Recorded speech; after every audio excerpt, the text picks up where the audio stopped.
bonsoir à tous et à chacun et très heureuse de vous retrouver pour le compte de votre émission hebdomadaire Podium F. Nous sommes là pour défendre le droit de la femme, nous sommes là pour promouvoir la parité entre l'homme et la femme. Comme nous nous approchons lentement mais sûrement vers le 8 mars, la journée internationale de la célébration des droits de la femme, nous avons jugé opportun inviter une femme, femme avec F majuscule, pour parler d'elle. Qu'est-ce qu'elle fait exactement pour l'intérêt de la nation? Qu'est-ce qu'elle fait exactement pour arriver à extérioriser les qualités de la femme? Parce que nous avons besoin de tout ça. L'émission vise la promotion de la femme en face de moi. Et la femme en face de moi ce soir, c'est Madame Berthe Wallo Okito. Madame Berthe, bonsoir. Bonsoir. En forme. En forme, Madame Adèle. Merci d'avoir répondu à notre invitation. Merci de m'avoir invitée. Je suis ravie d'être là. Je suis certaine que vous allez répondre à toutes les questions prévues pour ces numéros. Je vais essayer en tout cas. Parlez-nous de vous. Qui est Madame Berthe Okito? Je suis Madame Berthe Wallo Okito. Je suis congolaise. Je ne suis jamais à l'aise pour parler de moi. Mais je vais essayer. Je suis activiste. Activiste politique. J'ai vécu hors du pays presque 40 dernières années. Mais j'étais en dehors de ces pays physiquement. Où exactement? En Grande-Bretagne. Wow. J'étais en dehors du Congo physiquement, mais en esprit. J'étais toujours ici. Puisque les 20 dernières années, j'étais présente au Congo sans vraiment l'être. J'ai combattu farouchement pour voir une lueur d'espoir que mon peuple, même si moi je ne suis pas là, que mes frères, que mes sœurs puissent vivre bien, comme moi j'estimais déjà de le vivre ailleurs. Comment expliciter? Comment? Déjà, nous savons tous ce qui se passait dans ces pays il n'y a pas très longtemps. Disons, si nous pouvons prendre les 30 dernières années, le Congo a vécu l'horreur. Et nous savions très bien qu'à cette époque, les gens qui étaient sur place ne pouvaient pas, avaient les mains liées, si on peut le dire comme ça, n'étaient pas si libres de faire ce que nous autres pouvions faire à l'extérieur du pays. C'est là que je me suis donné à corps et âme à promouvoir la vie, à promouvoir le bien-être, à promouvoir la liberté pour la RDC, pour mon peuple, pour mes sœurs et mes frères. J'ai, même en 2013, envoyé à l'ONU en Genève pour aller défendre la cause de la femme congolaise. Je le fais toujours jusqu'à aujourd'hui sur place en Grande-Bretagne. En 2019, j'y suis nominée la 5e femme noire la plus importante de sa communauté en Grande-Bretagne, suite à mes activités. Et je voudrais dire que mes activités, personne ne me rémunérait pour ça. C'est quelque chose que je faisais de tout cœur. Je n'avais même pas une charité où je pouvais peut-être chercher des fonds ici et là, non. Le peu que j'avais, je m'organisais avec et je fais tout ce que j'ai toujours fait. J'avais raison de dire que je suis en face d'une femme avec F en majuscule. Je pense que oui. Je pense que oui, puisque depuis 2014, j'ai organisé sur Londres une conférence qui s'appelle Congo Week, la semaine du Congo. L'idée est née lorsque nous avions vu nos ennemis venir sur place, comme les Anglais disent, rub on our nose, nous provoquer à fêter le Rwanda Day. Nous nous sommes dit, si les tueurs peuvent fêter leur pays, c'est que nous aussi, les victimes, nous pouvons fêter. Avec les frères des États-Unis, nous avons décidé de commémorer le Congo pendant une semaine chaque année, du 27 au 22 octobre. Et donc, moi en Angleterre, de 2014 à 2019, juste avant Covid, j'organise chaque année autour d'un thème pour promouvoir les Congos. Mais ce que j'avais préféré de faire, moi, c'était, puisqu'à cette époque c'était facile de parler du Congo autour de on nous tue, il y a des assassinats. Mais moi, j'avais compris une chose. Moi, je me suis dit, puisque je n'avais encore jamais vu de toute ma vie déjà commettre d'atrocités comme ça ouvertement, et des questions ne se posent pas, des poursuites ne se font pas.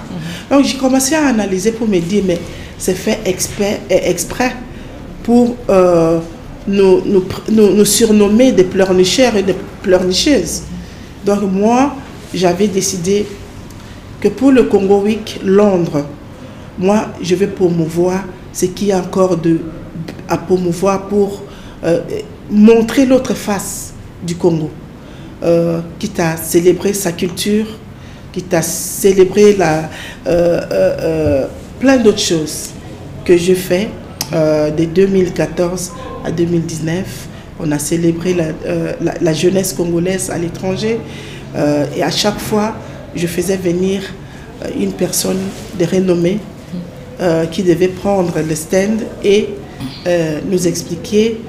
Nous avons fait venir Patrick Mbeko en 2014, je crois. Nous avons fait venir Jean-Jacques Wondo, qui est l'expert militaire congolo-belge. Nous avons plein de personnes, je ne peux pas m'en souvenir juste là comme ça. Mais c'était fait dans l'intérêt de nous tenir la tête haute. Voilà, Madame Berthe Oualo, oui. Vous pensez que la femme congolaise se retrouve dans tout ce que vous faites, vous personnellement, dans la lutte que vous êtes en train de mener depuis belle lurette?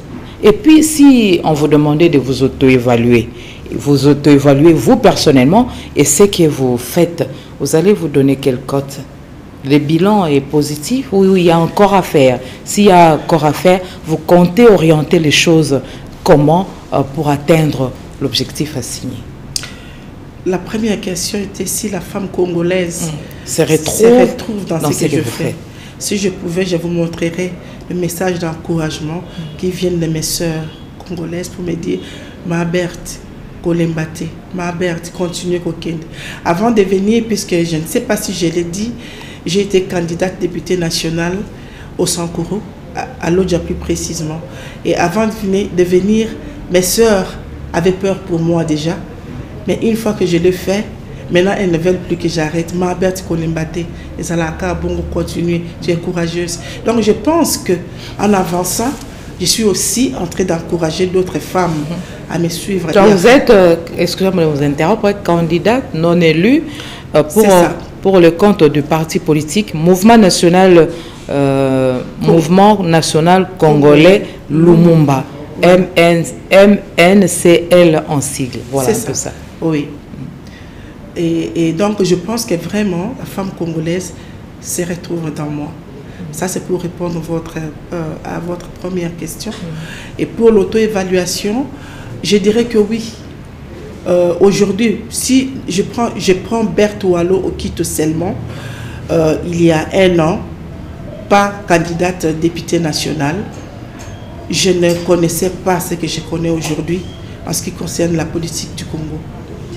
Aujourd'hui, même si je n'ai pas été élue, je connais un peu plus et que si je devais recommencer, je ferais les choses peut-être différemment. Et je pourrais peut-être gagner. Donc, m'auto-évaluer pour dire si j'avance peut-être ou si je n'avance pas, si ça m'apporte quelque chose, je dirais que si c'était à refaire, je vais refaire tout ce que je fais les 20 dernières années. Oui. Oui, parce que dans tout ce que nous faisons, en tout cas quand même, c'est pour notre intérêt d'abord, et puis ça continue ainsi de suite. Mais aujourd'hui, au niveau de la femme est préoccupée, surtout cette femme de l'Est. Elle est victime des atrocités. Elle passe nuit à la belle étoile. Elle ne sait pas quoi mettre sous la dent. Elle se retrouve chaque matin le moral en berne, ainsi de suite. Mais qu'est-ce qu'il faut faire exactement, surtout pour cette femme de l'Est qui est victime des atrocités. Je sais que la femme en général est victime des différentes formes de violence au quotidien, différentes formes de discrimination dans le parti politique, le femme dans le ménage, le femme dans les entreprises, dans les instances de prise des décisions, et ainsi de suite. Mais parlons d'abord, allons étape par étape, de cette femme qui croupit dans la misère à l'est de la République démocratique du Congo, surtout avec ce qui est survenu récemment à Goma, près de Goma. Qu'est-ce qu'il faut faire? Je pense que c'est ce qui est déjà en train d'être fait. C'est un conflit qui perdure, oui. Ça n'a pas commencé hier. Ça a rendu la femme nomade. Voilà. Maintenant, ce que nous avons à faire, nos femmes, ou peut-être nos autorités, c'est de peut-être accentuer leurs efforts pour leurs sœurs, pour leurs filles, pour les mamans de l'Est de la RDC. En disant cela, je ne veux pas dire que les autorités ne les font pas, puisque nous voyons ce qui se fait et ce qui s'est dit. Mais nous leur disons, continuez. Si vous pouvez, faites plus. Imaginez-vous que c'était votre maman, que c'était votre fille, que c'était votre sœur. Vous m'avez dit tout à l'heure que, vous savez, lorsque vous faites quelque chose, c'est d'abord pour vous, et ensuite, il y a quelque chose avec moi. Je n'ai jamais rien fait pour moi. Je ne sais pas si vous avez remarqué, lorsque vous m'avez demandé ici de parler de moi, je n'ai pas pu. Puisque dans tout ce que moi j'ai toujours fait dans ma vie, je ne sais pas si c'est une bêtise ou quoi, mais naturellement, je suis comme ça. Je ne le fais pas pour moi. Parce que j'aime la justice autour de moi. L'injustice, c'est quelque chose qui me tue. Mais oui, où est la place de s'aimer soi-même dans ce que vous faites?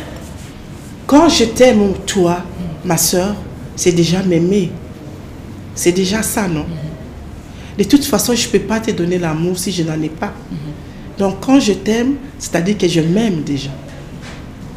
Et donc, je ne suis pas obligée d'aller chercher davantage d'amour ici et là. Quant à ma sœur de l'Est, nous devons continuer. Je vois récemment beaucoup... Non, et en plus, on ne travaille pas en vain comme ça. Surtout, on sera surpris et on sera essoufflé. C'est ça le problème aussi. Il faut qu'il y ait des béquilles, que vous soyez soutenus quelque part pour que vous ne vous retrouviez pas épuisés. Avec des guerres, avec des conflits comme tels. Et je pense que les gouvernants aussi sont parfois à des impasses puisqu'ils donnent, ils font des efforts et par moments ça s'avère inutile. C'est comme s'ils ne font rien puisque leurs compatriotes à l'Est souffrent toujours. Mais moi je suis beaucoup ces dossiers et je sais très bien qu'il faut quelque chose. Ce que nous ne pouvons peut-être pas faire, c'est de demander comme le font certains d'entre nous. Il faut aller en guerre avec les Rwandais, il faut ceci, il faut cela. On ne part pas en guerre comme ça. On s'endort, on se réveille, on évalue, on se dit, je pense que nous sommes assez forts, on peut aller en guerre. Non. Il faut déjà se rendre compte de ce qu'est le Congo avant de prôner une guerre. Parce que le Rwanda, c'est très bien, Kagame sait très bien que si c'était un conflit entre le Congo et le Rwanda, nous irons marcher jusque dans la maison de Kagame. Il le sait. Mais s'il ose se tenir devant les géants Congo comme ça et parler comme ça, c'est puisqu'il sait qui est derrière lui. Et maintenant, c'est au Congo de faire attention et de se dire, avant d'aller en guerre contre ces pays, contre ces petits Israël, il faut que je sache qui est derrière lui, il faut que je me prépare en conséquent. Suis-je prêt? Ça, c'est quelque chose qu'il faut faire. À part ça, nous devons continuer. D'ailleurs, le président l'a dit récemment, je suis d'accord pour la guerre, mais pas à n'importe quel prix. Nous n'allons pas céder notre terre, nos terres, non. Et cette négociation, c'est comme quelqu'un d'autre le disait, vous voulez négocier alors que vous êtes un intrus chez moi? Allons discuter dans la rue si vous voulez. D'abord, quand vous aurez quitté ma maison, nous irons discuter dans la rue. Pas en état dans ma maison, c'est-à-dire que vous voulez discuter avec moi pour que je puisse vous octroyer quelques mètres de chez moi. Et bien ça ne va pas se faire. Donc la discussion n'aura pas lieu. Je pense que ça se comprend. Vous avez vécu longtemps en Grande-Bretagne. Quelle est la place de la femme sous d'autres cieux. La femme vit comment? Est-ce que la parité a déjà gagné du terrain là où vous venez, ou bien les réalités sont les mêmes? S'il faut faire des analyses comparatives, ça se passe comment de l'autre côté et ici par rapport à la situation de la femme? Les réalités ne sont pas les mêmes. La parité est assez avancée en Occident. D'où ici, nous sommes encore face à nos coutumes, aux cultures qui disent la femme c'est là-bas, la femme c'est à côté, la femme c'est comme ça, et la femme ne doit rien dire. Donc il y a un problème de pesanteur socio-économique aussi? Tout à fait, complètement, oui. Oui. Parce qu'aujourd'hui, quand nous sommes au Congo et quand vous regardez les rues de Kinshasa, c'est qui va le chikwang au coin de la rue? La femme. C'est qui fait les beignets chaque matin? Toujours la femme. C'est la femme qui tient l'économie de ces pays. C'est la femme qui tient les PME de ces pays. Mais quand il faut prendre laisser la femme également de s'asseoir autour d'une table et discuter des affaires de ces pays, on veut dire à la femme, vous n'êtes pas bonne à cela. Et moi, face à cette réalité, j'ai toujours dit à la femme, mais n'attendez pas qu'on vous invite. N'attendez pas non plus qu'on vous appelle. Vous savez, Shirley Chisholm, c'est une activiste américaine noire des années 60. Elle a dit, lorsque les gens sont assis autour d'une table, en train de discuter de quelque chose qui vous concerne, même s'ils ne vous invitent pas à venir prendre part, trouvez-vous un tabouret, venez les rejoindre, écoutez, commentez et donnez votre opinion. C'est aussi à la femme congolaise de faire cette démonstration, pas de force, mais c'est de ses capacités, de montrer que non, je suis apte à me tenir autour de cette table avec vous et de discuter de ma soeur de l'Est, des études de mon fils et de ce qui concerne nos enfants de notre pays. Et je suis apte.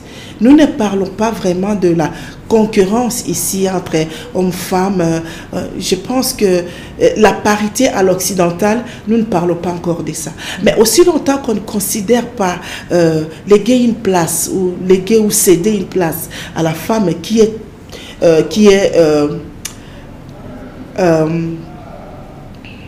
une personne tout entière qui puisse participer à l'économie de ces pays, c'est la RDC qui perd. Puisque tout ce que l'homme fait, la femme peut le faire. La femme peut prendre une arme. Je sais qu'ils sont aussi à l'Est là-bas. Elles sont à l'Est aussi, les femmes. Alors, mais pourquoi? Moi, par exemple, Téné, je suis venue ici pour postuler à la députation nationale, parce que j'ai entendu l'appel du chef de l'État, le premier citoyen du pays. Elle voulait qu'il y ait cette parité homme-femme dans les affaires de l'État. J'ai tout laissé. J'avais mon entreprise en Angleterre qui marchait bien. J'ai mis les clés sous la porte. J'ai dit, je m'en vais.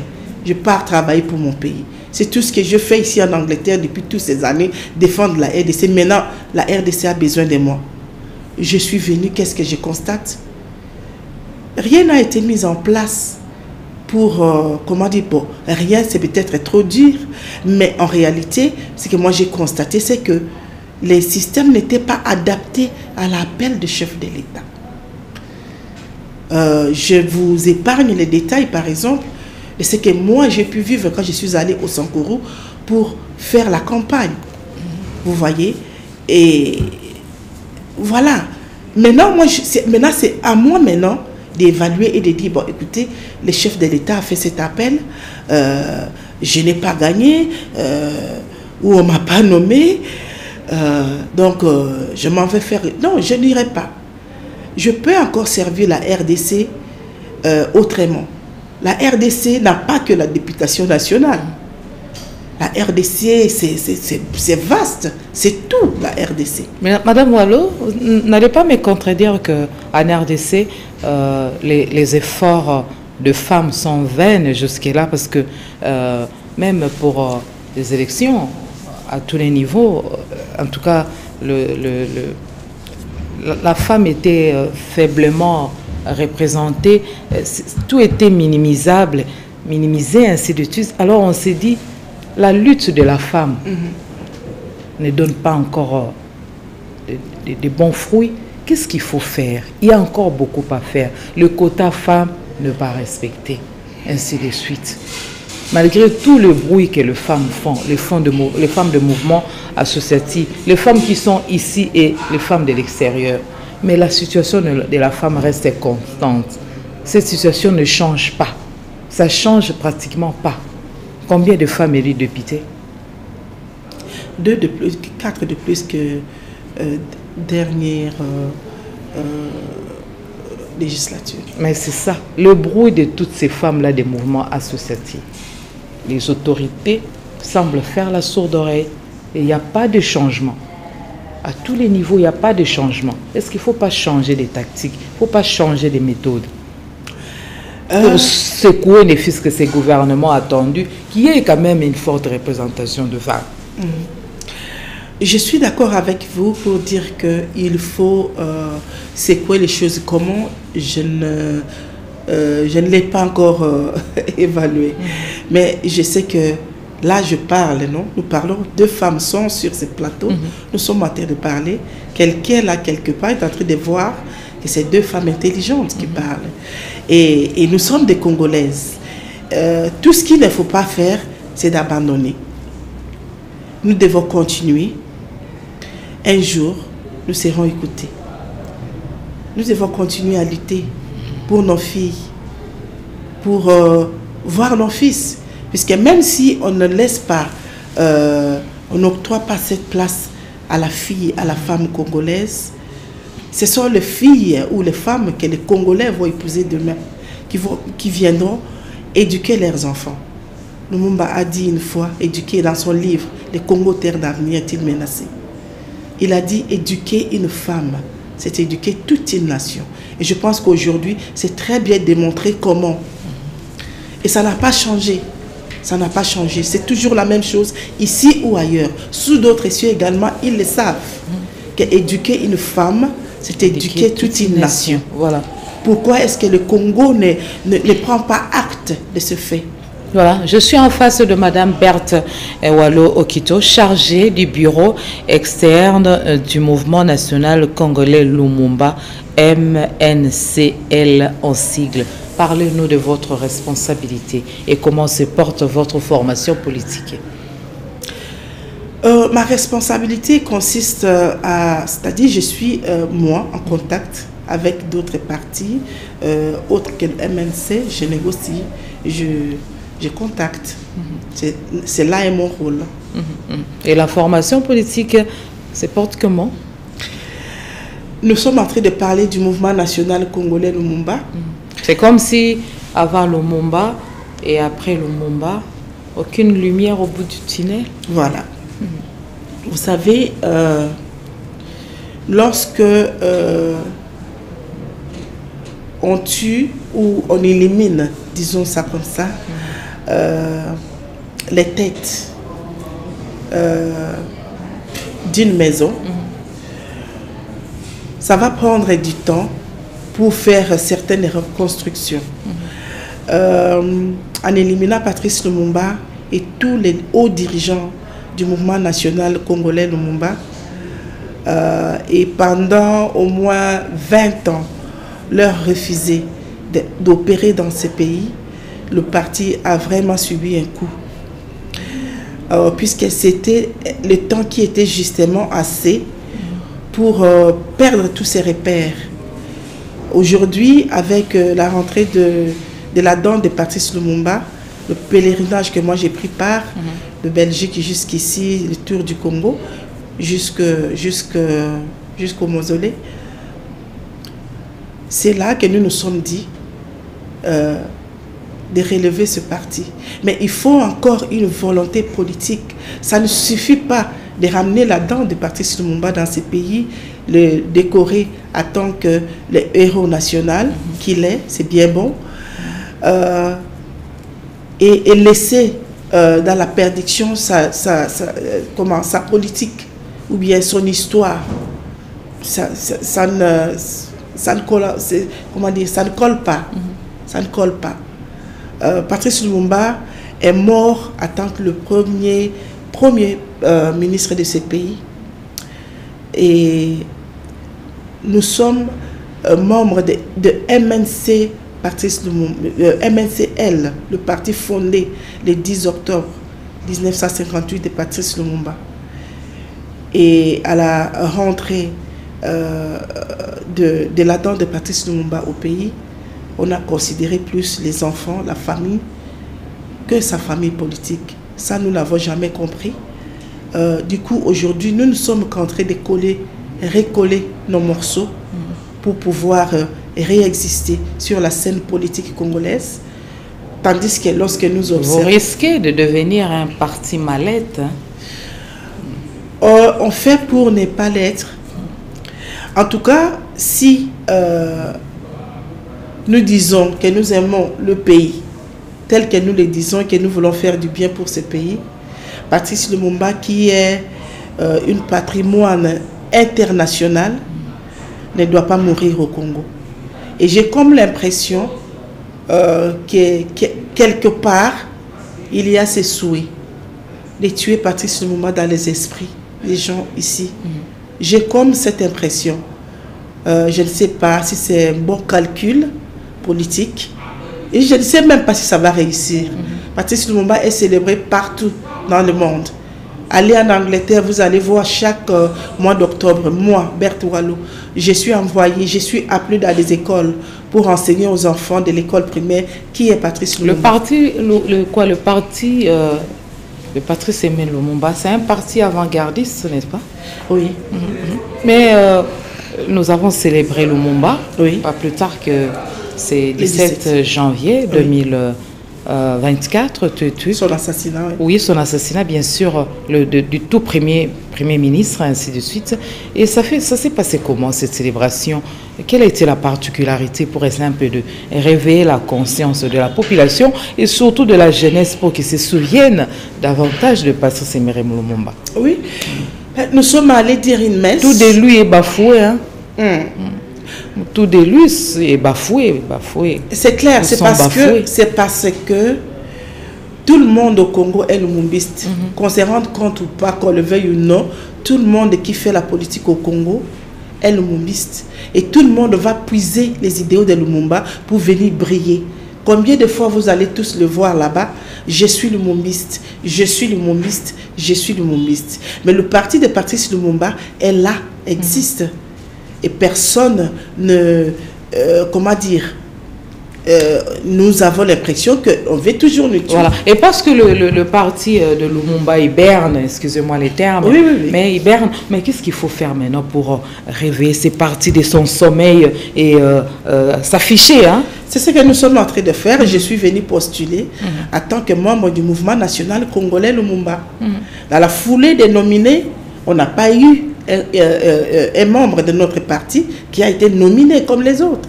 Voilà, vous avez osé, et malheureusement, Madame Berthe, candidate non élue. Et je n'étais pas seule, madame. Vous comptez recadrer les choses comment pour la lutte continue. Votre la lutte doit continuer. La tête haute, surtout. La tête haute, absolument.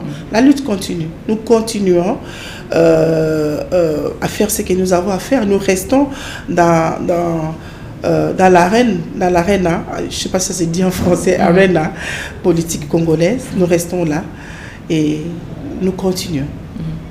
Nous concertons d'autres partis, nous concertons d'autres regroupements, nous voyons comment on peut avancer. Voilà. Et le climat de collaboration entre vous et la famille Lumumba est étroite? Non, nous n'avons pas de problème. Nous les considérons comme les enfants de Patrice Lumumba. Et à ce titre-là, nous les respectons. Nous n'avons pas de problème. Et ces enfants marchent sur les traces de leur papa, ou bien ce sont les autres qui cherchent à réincarner Lumumba et pas ses enfants biologiques ou les membres de sa famille biologique? Nous sommes au Congo, n'est-ce pas? Au Congo, on veut qu'aujourd'hui, Madame Berthe est ici. Demain, quand elle est morte, c'est ma fille, par exemple, qui doit venir prendre ma place. Pas nécessairement. Voilà. Donc, je ne peux pas répondre à votre question sans chercher de problème, sauf que je pense qu'il y a un parti par François Lumumba qui s'appelle aussi MLCL François Lumumba. Et ça, c'est ce qu'il a fondé avec la famille. Ils ont ça.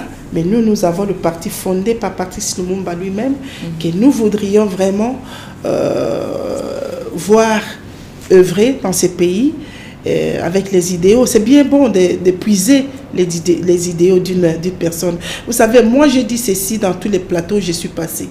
Nous sommes un peuple très chrétien aujourd'hui.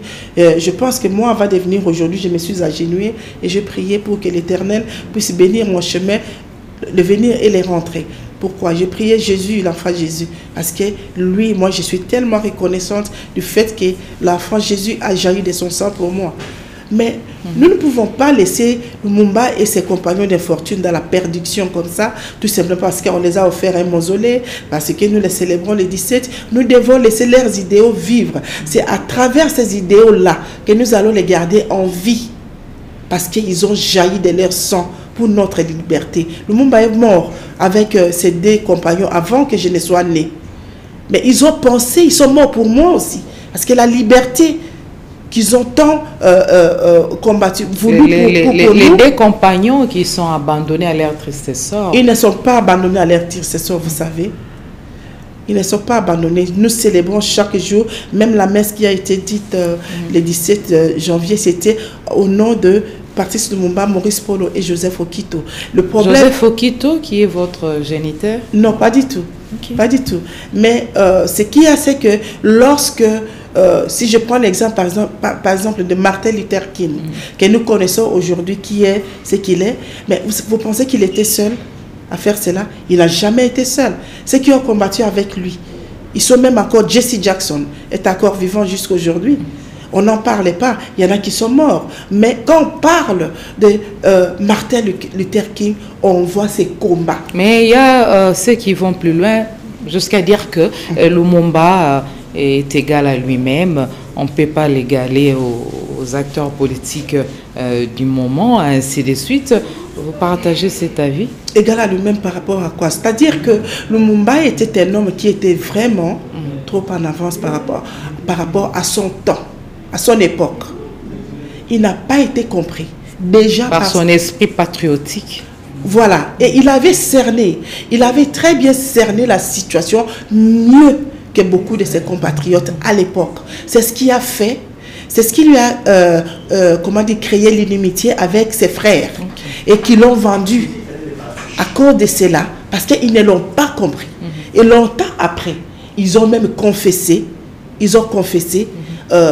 que malheureusement, ils ne l'ont pas compris. Ils l'ont vendu, mais ils ne l'ont pas compris. Voilà. Puisqu'il était trop en avance par rapport à son temps. Mais dans tout cela, si je peux conclure, c'était un homme qui nous voulait à tous un très grand bien. Et d'ailleurs, je vais vous dire, ça a commencé quand il était assis au stade à Kisangani avec le papa de Papa Molière Nembalemba. Ils étaient assis au stade. Et les enfants jouaient au football. Et là, ils ont vu des militaires belges venir taper ces enfants-là inutilement et les chasser du stade. Il était tellement révolté, il a dit à son ami, il dit, tu sais, hein, pour que cette histoire ici cesse, il va falloir qu'un jour, l'un d'entre nous se sacrifie pour combattre ces gens. Il y a aussi un problème qui se pose, mais la résidence de Patrice Emery Lumumba, vous ne pensez pas aménager cette résidence, transformer ça en un lieu touristique, et ça pourrait remporter aussi beaucoup d'argent en notre pays, en dehors de tout? Mais madame, les enfants sont là, les enfants vivent là-bas. Ils ont la fondation Lumumba. Ça peut être des idées qu'ils peuvent utiliser dans la fondation. Peut-être pas pour aider le pays, mais même pour faire vivre la fondation. C'est ça. C'est ça. Je ne sais pas. S'ils nous regardent, ils vont peut-être prendre votre idée et faire quelque chose. Et là-dedans que vous avez ramené, hein, oui. Je sais que vous étiez dans la délégation. C'est ça. Ainsi de suite, vous avez ramené, entre autres, là-dedans de Patrice Emery Lumumba. Et après, vous avez ramené là-dedans. Et après? Oui, il est à la maison maintenant. Savez-vous, comprenez-vous le fait que quelqu'un vienne chez vous, vous tue dans votre propriété et prend vous dissout dans l'acide, de prendre quelque chose de votre corps et s'en aller avec. Vous comprenez ce que ça signifie? C'est une défaite infinie, et aussi longtemps que le corps de Lumumba n'était pas revenu dans ce pays, cette défaite-là, il perdurait pour la RDC. C'était très important que ce n'était qu'une dent pour beaucoup de gens, mais c'était son corps. Et le corps de Lumumba est dans son pays. Voilà, un peu ça, le message est passé. Nous sommes en train de nous entretenir avec Mme Berthe Wallo Okito, chargée du bureau externe du mouvement national congolais, Lumumba, MNCL en sigle. Parlons de la femme, la situation de la femme. C'est une année nouvelle, on s'est dit en ces débuts du mois. Tout s'arrange, on harmonise tout, il faut meubler l'année des activités, ainsi de suite. Le parti s'organise comment pour s'occuper de la charge de la femme, pour défendre de plus en plus le droit de la femme, ainsi de suite. On sait que beaucoup de partis politiques ont déçu, la discrimination persiste, ainsi de suite. Et au niveau de votre parti, vous comptez changer les choses comment pour que la femme soit élevée plus haut? Oui, toujours en faisant des conférences. Je suis en train d'organiser une matinée politique pour m'entretenir avec les femmes du parti pour le 8 mars, par exemple. Et comme nous l'avons toujours fait, et toujours parler, partager autour du sujet. Voilà. Voilà, un peu ça. J'ai, par exemple, assisté à une conférence au mois de juin où... des recommandations, par exemple, que j'avais eues. C'était la conférence où le chef de l'État lui-même était présent et qu'il avait été brandi comme, comment dire, comment on appelait le chef de la masculinité positive. Donc, il était là et il y a eu des recommandations. Et nous allons mettre ça en pratique cette année. Au lieu de parler aux femmes, nous allons parler aussi aux hommes. Voilà. Voilà, nous sommes presque à la fin de cette émission. Laisse-moi vous rappeler, en face de moi, c'est une femme avec F majuscule. C'est Mme Berthe Wallo Okito, qui est chargée du bureau externe du mouvement national congolais Lumumba, MNC, en sigle, licenciée en géopolitique, défenseur de droits de femmes, activiste politique et communautaire, fondatrice de la fondation Berthe Wallo, récemment et en cours fondation fondatrice de l'ASBEL, femme prête et debout. Voilà, nominée pour la RDC, nominée en 2019, et puis accompagnatrice de la dépouille de Patrice Emery Lumumba, qui trop embrasse Malétra. Beaucoup de responsabilités, c'est bien, mais comment départager les choses pour que l'une des tâches ne puisse pas peser sur l'autre? Non, ça ne pèse pas. Tout cela, on a besoin que quelqu'un le fasse. Et ça ne se fait pas au même moment. Donc, c'est de projet en projet, en fait. Voilà, un peu ça. Parce que nous sommes à la fin de cette émission, Madame Wallo, un message particulier. Qu'est-ce qu'on n'a pas dit, par exemple? Vous complétez quelle idée comme ça pour que nous puissions terminer l'émission de ce soir? Pourquoi pas un prochain numéro pour parler autre chose? Ça serait toujours intéressant. Voilà. Merci beaucoup en tout cas de m'avoir invité sur ce plateau. J'espère que vos téléspectateurs vont aimer notre émission. Et je les salue. Et je voudrais tout simplement encourager la femme congolaise à ne pas s'enlacer, à continuer de lutter, à s'asseoir, à prendre son tabouret et de s'asseoir autour des tables de discussion, de ne pas attendre qu'on vous invite, chercher à en savoir plus sur votre pays, sur votre communauté, sur des familles. Qu'est-ce que vous pouvez faire pour la RDC? La RDC est énorme. Nous pouvons servir la RDC pas seulement à un niveau ou à un autre, mais nous pouvons servir la RDC et partout. Et donc, la femme congolaise, elle est prête et debout et prête pour servir la RDC. Et tout ce que nous demandons, c'est que d'être reconnus comme étant capable aussi pour soutenir notre pays, l'émancipation de la RDC. Voilà. Madame, nous sommes ravis et émis de vous voir en face de nous en vue de changer par rapport au sujet prévu pour ce numéro de votre émission hebdomadaire, le Podium F, voilà, rencontre de change entre nous femmes pour extérioriser les qualités des femmes, vanter les mérites de femmes. Oui, les femmes qui excellent à tous les niveaux, il faut les inviter. Vous êtes le bienvenu sur ces plateaux pour qu'on parle de vous. Pourquoi pas cibler un sujet d'actualité, ainsi de suite, dans un domaine quelconque, en parler en long et à large, en profondeur, c'est toujours intéressant. Donc, les femmes, n'hésitez pas à pouvoir appeler et venir à tour de rôle. Vous serez le bienvenu sur le plateau de cette émission. Une opportunité bien offerte par la chaîne de référence Antenne A. Voilà, un peu ça. Vous avez pris l'émission en cours. Il ne faut pas vous en faire un problème. La rediffusion, c'est demain à 8h, heure de Kinshasa. Il me reste qu'à vous souhaiter une très belle soirée à tous et à chacun.